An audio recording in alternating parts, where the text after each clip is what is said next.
Hi friends, welcome to my channel. ఈరోజు tasty chicken fry ఎలా చేయాలో చూపిస్తున్నాను. నేను 1 కేజీ చికెన్ని 3 టైమ్స్ క్లీన్ చేసుకొని అందులో 1.5 spoon ginger garlic paste, 1 spoon salt, 2 spoons కారము, 1/2 స్పూన్ పసుపు, 1 స్పూన్ గరం మసాలా, 1.5 స్పూన్ ధనియాల పొడి, అలానే కొంచెం కసూరి మేతిని తీసుకొని ఇట్లా రబ్ చేసి వేసుకుంటున్నాను. అలాగే ఇందులోనే కొంచెం కొత్తిమీర, పుదీనా, కరివేపాకు యాడ్ చేసేసుకుంటున్నాను. అందులోనే 2 టేబుల్ స్పూన్స్ పెరుగు యాడ్ చేసుకుంటున్నాను. అట్లనే 1 లెమన్ ఫుల్గా పిండేసుకున్నాను. లెమన్ జ్యూస్ వల్ల, పెరుగు వల్ల చికెన్ అనేది టెండర్గా ఉంటుంది, చాలా మంచిగా ఫ్రై అవుతుంది. ఇవన్నీ కలిపేసి ఒక 2 అవర్స్ నేను ఫ్రిడ్జ్లో మ్యారినేట్ చేసుకున్నాను. తర్వాత పొయ్యి మీద కడాయి పెట్టి 3 టేబుల్ స్పూన్స్ ఆయిల్ వేసుకుంటున్నాను. ఫ్రై కదా, ఆయిల్ ఎక్కువగానే పడుతుంది, చూసి వేసుకోండి. అందులో ఆనియన్స్ 2 బిగ్ సైజ్ ఆనియన్స్ 2 తీసుకొని సన్నగా చాప్ చేసి వేసుకున్నాను. ఆనియన్స్ మంచిగా ఫ్రై చేసుకుంటున్నాను. ఆనియన్స్ ఫ్రై అయిన తర్వాత ఇందులో కూడా ఒక 1/2 స్పూను జింజర్ గార్లిక్ పేస్ట్ వేస్తున్నాను.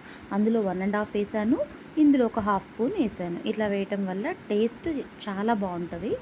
మ్యారినేట్ చేసుకున్న చికెన్ని ఈ ఆనియన్స్ ఫ్రై అయిపోయిన తర్వాత ఇందులో యాడ్ చేసేసుకోండి. ఈ చికెన్ అనేది మనం 1 స్పూన్ కూడా వాటర్ వేయకుండా మంచిగా ఫ్రై అయిపోతుంది. చికెన్లో నుంచే వాటర్ అనేది చాలా వస్తుంది. ఆ వాటర్తోనే చికెన్ మంచిగా ఫ్రై అవుతుంది, ఉడుకుతుంది. లోపల సాఫ్ట్గా ఉంటుంది, బయట మనకి ఫ్రై ఎలా ఉంటుందో అలానే ఉంటుంది. ఈ కర్రీ చిన్నపిల్లలు కూడా చాలా ఇష్టంగా తింటారు ఫ్రెండ్స్. ఎందుకంటే మా పాప నాన్ వెజ్ చాలా తక్కువ తింటుంది. ఈ చికెన్ ఫ్రై ఇట్లాంటివే ఎక్కువ తింటుంది అనమాట. ఈ ఫ్రైకి కూడా నేను ఎక్కువగా ఏమీ మసాలాలు వేయను, అన్నీ లిమిటెడ్గానే వేస్తాను. టేస్ట్ మాత్రం చాలా బాగుంటుంది. వాటర్ అంతా బయటకు వచ్చిన తర్వాత ఆ వాటర్ మళ్ళీ ఇంకిపోయే వరకు మనము మీడియం ఫ్లేమ్లో పెట్టేసి క్లోజ్ చేసుకొని ఫ్రై చేసుకోవాలి. అట్లనే నేను ఇందులో 2 టేబుల్ స్పూన్స్ ఎండు కొబ్బరి పొడి వేశాను. ఈ చికెన్ ఫ్లేవర్ అనేది డబల్ అవుతుంది ఈ కొబ్బరి పొడి వల్ల. ఈ చికెన్ అనేది మంచిగా ఫ్రై అయ్యే వరకు మీడియం ఫ్లేమ్లోనే ఫ్రై చేసుకోండి. ఈ వాటర్ అంతా కూడా ఇంకిపోయే వరకు ఫ్రై చేసుకోండి. మూత పెట్టి ఫ్రై చేసుకొని అప్పుడప్పుడు కదుపుతూ ఉండండి, ఎందుకంటే మసాలాలు అడుగంటకుండా చికెన్ మాడకుండా ఉంటుంది. చూసారా ఎంత మంచిగా ఫ్రై అయిపోయిందో. మన Emmy chicken fry ready. Chicken colour కూడా చూసారా, చాలా బాగుంది కదా ఫ్రెండ్స్.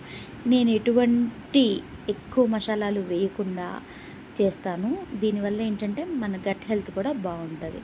ఒక్కసారి నా స్టైల్లో ట్రై చేయండి. నేను ఇది మా పాప కోసం పెడుతున్నాను. Boy friends.